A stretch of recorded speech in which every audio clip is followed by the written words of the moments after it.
একটাই mini blog. তাই ছিল সানডে, তো ঘরে বসে, বসে বোর হচ্ছিলাম। তো ০.৫ ঘন্টা আগে প্ল্যান হয়েছে চলো কোথাও ঘুরতে যাই।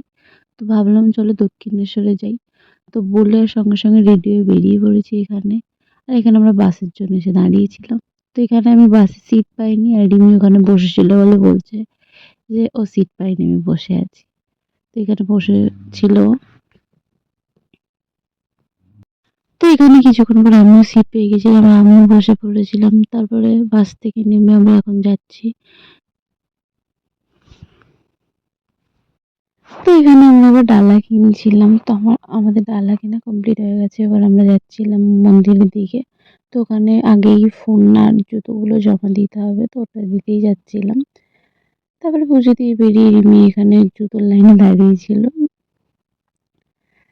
তো এখানে আমরা জুতো পরে নিয়েছিলাম। এবার আমরা যাব মন্দিরের পেছন দিক দিয়ে, কটা ফটো তুলবো। আর এই ফার্স্ট টাইম আমি সন্ধ্যাবেলা এসেছি দক্ষিণেশ্বরে, বেশ ভালো লাগছিল, লাইটিংটা খুব সুন্দর। যেহেতু প্রত্যেকবারই সকালে আসি তো দেখা হয়, কিন্তু রাত্রিবেলায় এসে বেশ ভালো লাগলো। এবার আমরা মন্দির দিয়ে বেরিয়ে গেছিলাম, গিয়ে বাসে উঠবো এবার। তো আমাদেরকে বাস হলে এত দূরে নামিয়ে দিচ্ছে, আমরা হেঁটে হেঁটে যাচ্ছি। আর আমাদের পাড়া